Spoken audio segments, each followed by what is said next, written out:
वो रियासत जिसको पिछले 2 महीने से पता नहीं था इस वाक़े का, वो अगले 24 घंटों में उस वीडियो के वायरल होने के बाद बहुत सारी ऐसी तफसीलात मंजर आम पर ला रही है। ये सारी इंफॉर्मेशन इनको वही लोग दे रहे हैं जिन्होंने उस लड़के और लड़की को कत्ल किया। मसला बड़ा सिंपल है, एक मर्द और एक औरत को गैरत या बेगैरती के नाम पर कत्ल किया गया है मावराए अदालत।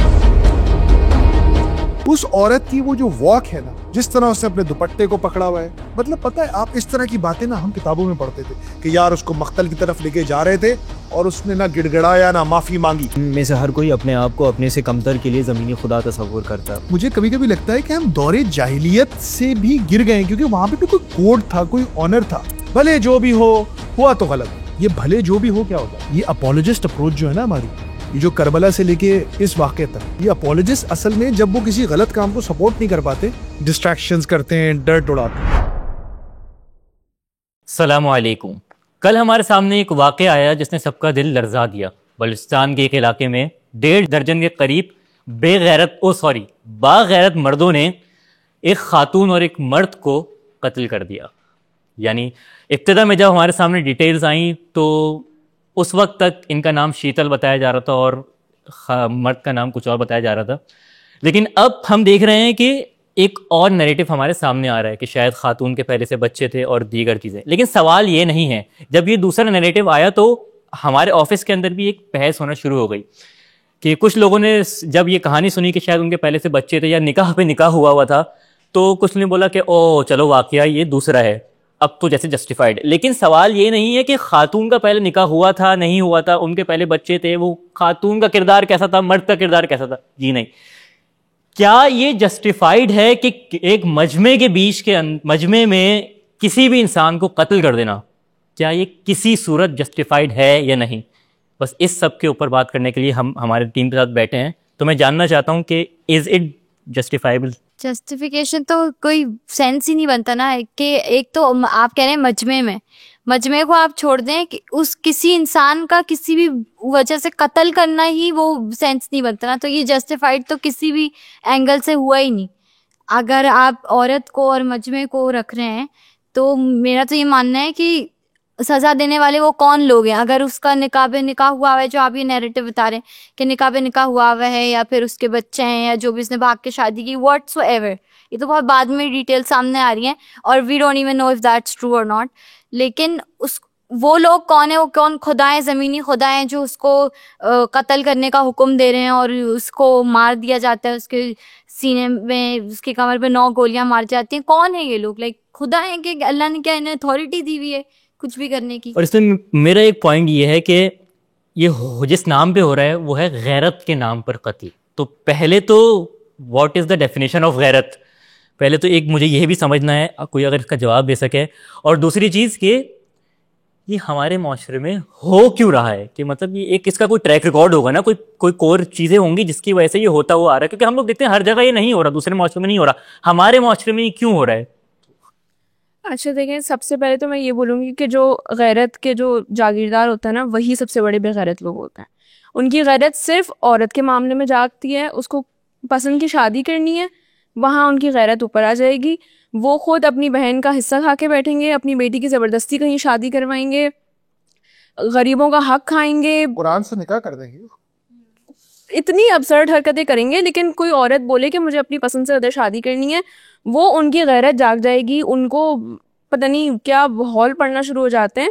देखिए, हमारे मुआशरे का ना एक मसला जो जहाँ तक मुझे फील होता है कि हमने जो मज़हब सीखा है ना, वो हमने डिक्टेटरशिप के डर से सीखा है कि वो ज़बरदस्ती जो हम पे इम्प्लाई कर दिया गया ना, लोगों ने ना पढ़ा, ना समझा, ना सीखने की कोशिश की, बस वही है जो ऊपर से दिखता है। मैंने सुबह एक रील डाली है, मुझे उस पर क्या कमेंट्स आ रहे हैं कि नेल पॉलिश लगा दी इन्होंने तो हिजाब नहीं पहना हुआ।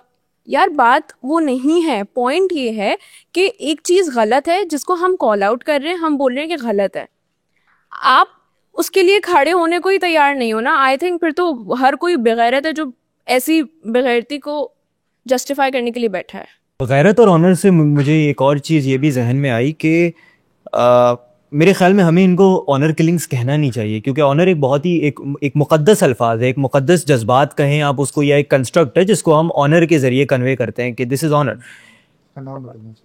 मेरा सवाल यह है कि यही ऑनर जब हमारे मुआशरे में होता है कि अक्सर ख़वातीन को अपने ससुराल में तकालीफ का सामना होता है, वो घर पे आती हैं, बाप से शिकायत करती हैं, तो उस वक्त ऑनर क्यों नहीं जागता कि मैं अपनी बेटी के लिए खड़ा होऊंगा और मैं उनसे जाके उसके लिए स्टैंड लूँगा। मैं वहाँ पे क्यों उसको कहा जाता है कि बेटा कोई बात नहीं, दलासे दिए जाते हैं, कुछ अरसे की बात है, मामला ठीक हो जाएंगे, देखो तुम लड़की हो, तुम्हें कॉम्प्रोमाइज़ करना पड़ेगा।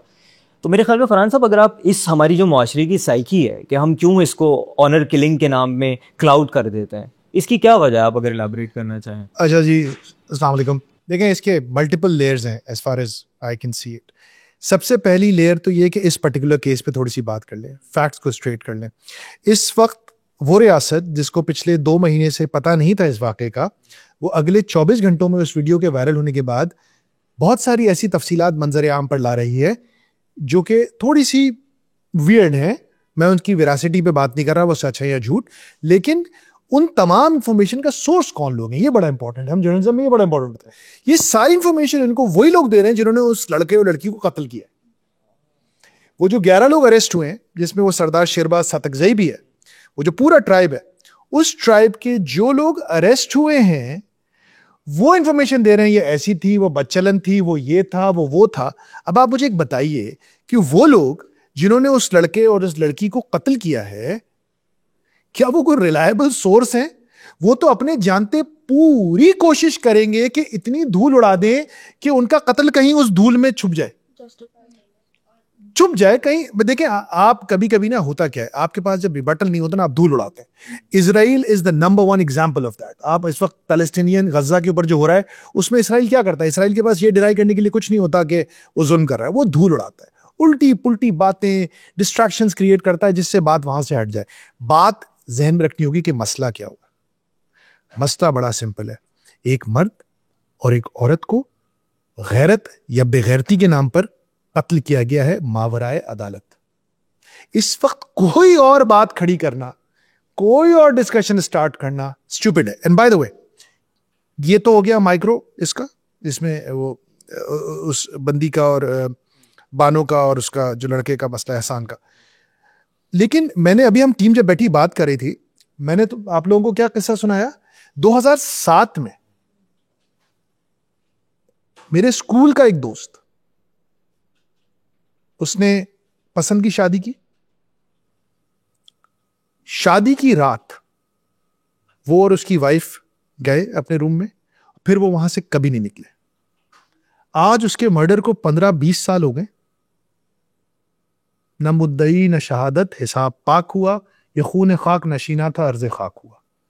Fact of the matter is, आप छोड़ें जी बलुस्तान मारगढ़ के इलाके में और पंजगूर में और जोब में क्या हो रहा है, कराची में ऑनर के नाम के ऊपर किलिंग्स होती हैं भाई। आप जरा सर्च तो करें अभी गूगल के ऊपर, या आप तो चैट जीपीटी डालें, ये हो रही होती हैं। द फैक्ट इज कि इसकी वीडियो आई है तो आप परेशान हो गए, यार ये क्या हो रहा है, ये क्या हो रहा है। प्रॉब्लम ये है कि ये बहुत कॉमन है, नंबर 1, ये कोई नई बात नहीं है।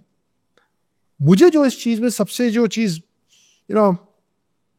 अनबिलीवेबल जो लगी, कि जिस तरह उस खातून ने, अल्लाह उसको जन्नत मगफिरत करे, अल्लाह उसके दर्जात को बुलंद करे, उस औरत की वो जो वॉक है ना, जिस तरह उसने अपने दुपट्टे को पकड़ा हुआ है, जिस तरह वो, जिस पॉइज, जिस कंपोजर के साथ, मतलब पता है, आप इस तरह की बातें ना हम किताबों में पढ़ते थे कि यार उसको मख्तल की तरफ लेके जा रहे थे और उसने ना गिड़गिड़ाया ना माफी मांगी, और उसने बोला कि जरा तेज धार से मुझको कत्ल करना।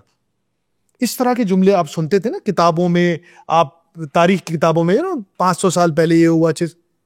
भाई वो लड़की वही आपके सामने हो गया, वो आपके सामने, आपने देखा है कि वो गई है, ना वो गिड़गिड़ा रही है, ना वो माफी मांग रही है, ना वो भीख मांग रही है, वो सीधी खड़ी हुई। और उसको जब 2 गोलियां लग गई हैं उसके बावजूद वो नहीं गिरी है। तीसरी गोली जो सर पे लगी है उसके बाद वो गिरी है। मतलब उसके देखिए, हम लोग जब, होता क्या है, इंसान, अक्सर लोग बोलते हैं कि जब लोगों को फांसी पे लेके जाते हैं ना, मुल्क के एक बहुत बड़े लीडर थे, उनको जब कह रहे थे तो वो चल नहीं पा रहे थे, जब उनको गैलोस से निकाला था तो उनके बारे में किताबों में लिखा हुआ है कि वो इतने उस वक्त नर्वस हो गए थे, इतना उनके औसान खता हो गए थे कि वो अपने कदमों पे चल के नहीं जा सके थे फांसी घाट तक। बहुत बड़े आदमी थे। हो सकता है, हो जाएगा, ये लाजी बात है, आपकी औसान खता हो जाएगी। जब आपको पता है कि यार मुझे मारने लेके जा रहे हैं, उसको पता था उसको मारने लेके जा रहे हैं। वो एक औरत है, वो सराउंडेड है 18 लोगों से, और ना पैर कांप रहे हैं, ना आंखों में आंसू है, ना कोई जबान के ऊपर कोई इल्तिजा है। तो भाई साहब, जिस बंदे के ऊपर इस तरह का इत्मीनान होता है ना, वो गलत काम करके नहीं होगा। बड़ी सिंपल सी बात है, क्योंकि ये इत्मीनान अल्लाह की तरफ से होता है इंसानों के दिलों में। सो दैट इज एक और पार्ट। ये क्यों होता है? ये ट्राइबल माइंडसेट है हमारा। Pakistan is a tribal society. ये हमारे यहाँ जो वर्टिकल रिलेशनशिप है ना, सबको गॉड कॉम्प्लेक्स है। यहाँ पे बहुत टॉक्सिक वर्टिकल रिलेशनशिप्स है। ऑफिस में बॉस गॉड है, बन जाता है, एम्प्लॉयज उसके सब्जेक्ट्स होते हैं। स्कूल में टीचर को गॉड कॉम्प्लेक्स होता है, वो, और घर में पेरेंट्स को गॉड बनने का शौक। हर एक को यहाँ पे ना गॉड कॉम्प्लेक्स है। हर कोई बस चाहता है कि बस मैं जो समझता हूं बस वही होना चाहिए, वैसे ही होना चाहिए। जब आपको गॉड कॉम्प्लेक्स होता है तो फिर आप जज, ज्यूरी और एग्जीक्यूशनर बनते हैं ना। जी बॉस, बिल्कुल ठीक कह रहे हैं। बल्कि आयशा ने जिक्र किया ना ज़मीनी खुदा हैं आप, तो मेरे ख्याल में वो बात बिल्कुल ठीक है कि हम में से हर कोई अपने आप को अपने से कमतर के लिए ज़मीनी खुदा तस्वुर करता है। वो कोशिश करता है उसको पीसे, उसको दबाए, उसकी ज़िंदगी पे जिस तरीके से कंट्रोल एक्सरसाइज कर सकता है वो करे। मेरे जहन में तो इस वक्त वो वाक़या आ रहा है कि जब एक मुशरिक ने रसूल करीम सल्लल्लाहु अलैहि वसल्लम के पास आके इस्लाम कबूल करने के बाद वाक़या सुनाया जब उसने अपनी बेटी को दफनाया था। तो अल्लाह के नबी वो वाक़या पूरा नहीं सुन सके था, इतना रोए थे। और मतलब रोने से गुस्सा आ गया था उनको वो सुन के।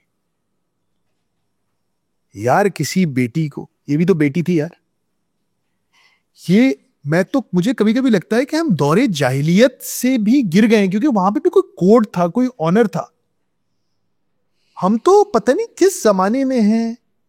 हमारे यहाँ लोग हराम के पैसों से मस्जिदें बना देते हैं, कब्जे की जगह के ऊपर मदारिस बना देते हैं। हम तो अल्लाह और रसूल और दीन के कामों में हराम चीजें मिक्स कर देते हैं और 5 करोड़ रुपए रिश्वत लेते हैं, फिर उससे 5,000 लोगों को खाना खिला देते हैं, फिर बोलते हैं जी मैं कितना चैरिटी करता हूं। हमारे तो basic fundamentals are screwed right now. This is the most important fact. And एक चीज जो हम आपस में ही बात कर रहे थे, देखो, एक अपना keep your eyes on the prize, अपनी नजर खबर पे रखो। खबर सिर्फ एक है कि एक ट्राइबल सोसाइटी ने, एक जाहिल लोगों ने एक लड़के और एक लड़की को किसी कॉज, किसी उसके बगैर नाहक कत्ल किया। इसके अलावा कोई खबर नहीं है इसमें, बाकी सब डिस्ट्रैक्शन है। सोशल मीडिया में एक और चीज जो मुझे बहुत अफसोस हो रहा है देख के, बहुत सारे जर्नलिस्ट जराए से लेके खबरें चला रहे हैं। इस तरह के सेंसिटिव केस में आप जराए बेस्ड खबरें इतनी जल्दी जा रहे हैं, आपको क्या जरूरत है करनी? Why can't you stick to the facts? आप फैक्ट से स्टिक करें, रुक जाए यार। आपको पता नहीं है बलूचिस्तान की डायनामिक्स क्या है, आपको पता नहीं है वहां किस किस तरह के प्लेयर्स हैं, क्या क्या हरकतें हो रही होती हैं। थोड़ा रुक जाओ यार, थोड़ा अपने जराए को काबू में रखो। तुम्हें क्या खुजली हो रही है इस वक्त फौरन कोई खबर डाल देने की? लेकिन भले कुछ भी हुआ, पहले पूरा आपने नैरेटिव को पॉइजन किया, उसके बाद भले जो भी हो हुआ तो गलत। ये भले जो भी हो क्या होता है? भले जो भी हो क्या होता है भाई? ये अपोलोजिस्ट अप्रोच जो है ना हमारी, ये जो करबला से लेके इस वाक़े तक, ये अपोलोजिस्ट असल में जब वो किसी गलत काम को सपोर्ट नहीं कर पाते तो फिर वो इस तरह के डिस्ट्रैक्शंस करते हैं, डर्ट उड़ाते हैं। That is the problem. That's what I think is the problem. Shifa, you want to add anything? I just want to say कि जो कुछ भी हमारी सोसाइटी में हो रहा है ना, ये lack of morals and values है। पता नहीं क्या हो गया है, हम बिल्कुल अपने मॉरल्स भी भूल गए, हमारी कोई वैल्यूज़ भी नहीं बची। सो आई थिंक हमें इंडिविजुअली सबको इस चीज़ पे रिफ्लेक्ट करना पड़ेगा और डिसाइड करना पड़ेगा कि सही क्या है, गलत क्या है। आप मज़हब के हिसाब से करें या दूसरे किसी हिसाब से करें, जैसे आपको ठीक लगे, लेकिन इट इज़ हाई टाइम कि सब बैठ के और रिफ्लेक्ट करें कि क्या हो रहा है हमारे आसपास। Thank you. अच्छा, आपने जो सबसे पहले शुरू में जो बात की थी ना, और अभी आपने ये वाली बात की कि बहुत सारे जर्नलिस्ट उसको दूसरा वो दे रहे हैं, मेरा वही पॉइंट है कि जो भी हो, लाइक जो भी हो जाए, किसी के पास कोई वो राइट ही नहीं है ना। अगर उसने निकाब किया, जो भी किया, किसी के पास भी ये राइट नहीं है कि उसको यही पनिशमेंट दे। हाँ आप बगैर तरीके की बात, उसके वो बात कर नहीं सकते। और अगर वो था तो इन्फॉर्मेशन लिया है। हमारी पब्लिक का मसला ये है कि वो बहुत इजीली इन्फ्लुएंस जाते हैं और ऐसे लोग ऐसे फायदा उठाते हैं पूरे पब्लिक का। अब जिस तरह इस पे और 2-3 चीजें आएंगी अनवेरिफाइड और लोग उस पर यकीन करना शुरू कर देंगे और स्लोली वो डाइवर्ट हो जाएगा कि हाँ उसका कत्ल जस्टिफाइड है, कि हमारे अवाम की थिंकिंग इस तरह। यार नूर मुकद्दम को भी क्या जरूरत थी जाहिर जाफर के घर जाने की, अच्छा किया उसका सर कलम कर दिया। एग्जैक्टली यही वाली सोच। अच्छा ये सारी मुस्तफा आमिर के केस में जो हमने पॉडकास्ट की उसमें क्या हुआ, यही हुआ ना एग्जैक्टली। बिल्कुल यार, वो ड्रग्स कर रहा था, वो जो भी कर रहा था, उसके जो भी मसाइल थे, you can't kill him like that. हम उसके गलत कामों को सही नहीं किया, हाँ। वो एक सेपरेट चीज है, वो एक सेपरेट चीज है, इसको डिवाइड क्यों नहीं कर रहे आप? कत्ल नहीं कर सकते हम बात। अच्छा इन सारी चीज़ों के अलावा भाई मैं एक और चीज़ पर नज़रसानी करना चाहूँगा, इसमें रियासत का क्या किरदार है। हमारा सिटीजन्स का रियासत के साथ एक कॉन्ट्रैक्ट साइन हुआ है ना, सोशल कॉन्ट्रैक्ट। भाई हम टैक्सेस देते हैं, ये करते हैं, वो करते हैं, वो हमें सिक्योरिटी, बुनियादी हक है हमारा कि वो रियासत हमें सिक्योरिटी मुहैया करेगी। तो वैसे तो बड़ी क्रिटिसिज्म की जाती है कबायली निज़ाम की, कबायली रिवायात की, ये धकियानूसी किस्म का निज़ाम है, ये उनको अपने ताबे किया हुआ है उन्होंने। लेकिन अगर रियासत वाकई में चाहती है नैरेटिव को चेंज करना, ये भी एक सेकेंडरी बात है। बुनियादी बात यह है कि उनको पहली बात उसको सिक्योरिटी देनी थी, और दूसरी बात ये कि 2 महीने बाद ये वीडियो मंजर आम पे आई तो रियासत ने किसी किस्म का एक्शन लिया। अब एक और अक्सर हम ये ऐसे इस किस्म के वाक़यात देखते हैं कि वो चूंकि वो एक बहुत बड़ा डायरेक्टर था, उसकी वीडियो मंजर आम पे आ गई थी बाइक वाले को मारने की, तो रियासत ने एक्शन लिया, वो तस्वीर खींची, तो तस्वीर में पता चला हथकड़ियाँ नहीं है, फिर दोबारा हथकड़ियाँ पहना के तस्वीर खींची गई, और फिर बस वो हाँ एग्जैक्टली ड्रामेबाजी कर रहे, ड्रामेबाजी नहीं। मुझे इसमें सबसे खौफनाक चीजें लग रही है इब्राहिम, ये जो स्टेटमेंट, अगर ये फैक्चुअल है, मैं मतलब वो जो स्क्रीनशॉट आया हुआ है सीएम बलूचिस्तान का, बहुत जहरीला बयान है इस वक्त, ये देने का बयान नहीं है, बहुत गैर जिम्मेदाराना जहरीला बयान। मैं बहुत बुरी तरह इसको इस तरह की कोई तफसीलात इस वक्त देना, आई थिंक इट्स बड़ा वाज़े आप क्या करना चाह रहे हैं इस वक्त। और हमेशा आप समझें, मैं तो हमेशा बड़ा मेरा तो रूल ऑफ थंब हो गया है, ऑलमोस्ट हर चीज़ में हमारे यहाँ जो हुकूमतें होती है ना, वो जस्टिस की उल्टी साइड पे ही खड़ी होती हैं। जो अगर आप अपनी हुकूमत को किसी साइड पे जाता हुआ देखें ना, तो समझ जाएंगे भाई इस जो असल कहानी है वो कहीं और है। यहाँ एक और सवाल मेरे जहन में ये है कि अगर सरफराज बुगटी खुद इस किस्म के डाउट्स प्लांट कर रहा है अपने स्टेटमेंट के जरिए, तो पहली बात तो ये कि वो अपनी नाकामी का ऐलान कर रहा है ना इस चीज में। मतलब आप कह रहे हो कि जी चूंकि ये जवाज था इस वजह से उसे कत्ल कर दिया गया, तो भाई रियासत का किरदार वही लोग निभाएंगे, जिसको सजा देनी होगी वो सजा देंगे। मतलब एक रियासत के अंदर कितनी और रियासतें बनी, उसकी सजा ये है नहीं। एग्जैक्टली वो तो उसमें तो कोई डिबेट नहीं है ना। लेकिन आप अपनी नाकामी का ऐलान कर रहे हो इसमें कि हमारे हाथ में तो कुछ था ही नहीं, वो तो जी उनका आपस का मसला था, उन्होंने अदालत भी लगाई और उन्होंने एग्जीक्यूशनर का किरदार भी निभाया। इसमें बस हमें टुवर्ड्स द एंड ये आइडेंटिफाई करना चाहिए कि असल मसला, असल जो मामला ख़राब हुआ है वो क्या हुआ, ताकि लोगों को सोचने पे, ताकि लोगों की सोच उससे ना हटे। क्योंकि हमारे यहाँ हम लोगों ने पहले भी देखें कवर अप फौरन आ जाते हैं, या कवर अप्स ना भी हो, जो भी हो सकता है कल वाक़यतन वो सबूत भी दे दें।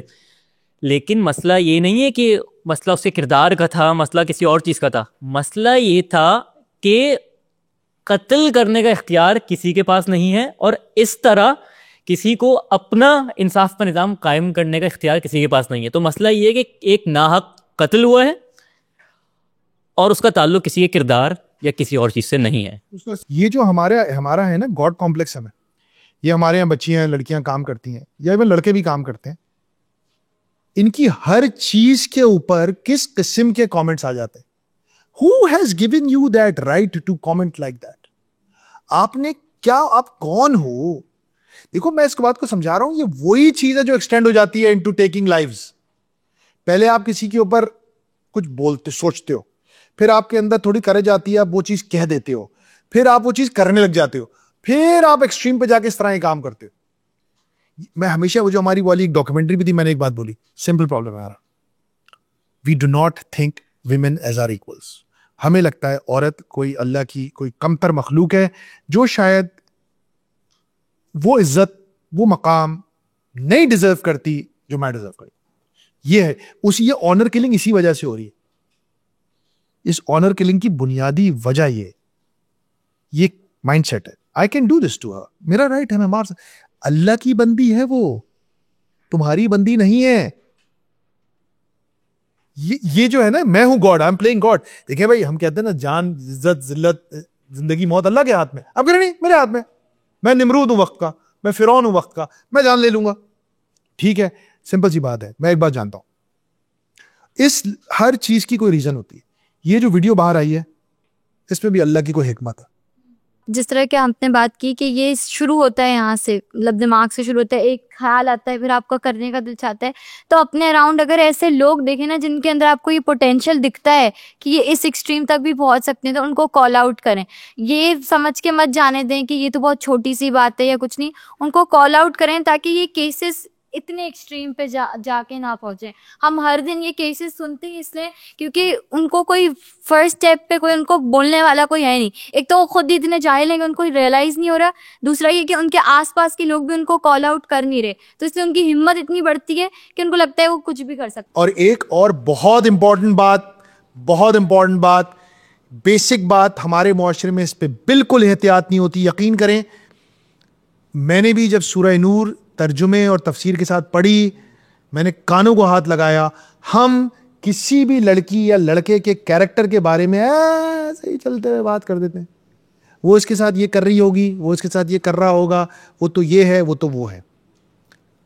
ये इस तरह की जिना का इम्प्लीकेशन किसी के ऊपर इंप्लाई करना विदाउट 4 विटनेसेस, 4 आकिल बालिग सही दिमाग गवाहों की मौजूदगी के बगैर, जिन्होंने उस अमल को होते हुए देखा हो, उसके बगैर किसी के बारे में भी ये इंप्लाई करना अगर आप करते हैं तो आपको 80 दुर्रे मारने की जरूरत। अगर 3 भी है ना, 3 है और चौथा नहीं है, तो उन 3 को 80 दुर्रे मारे जाएं।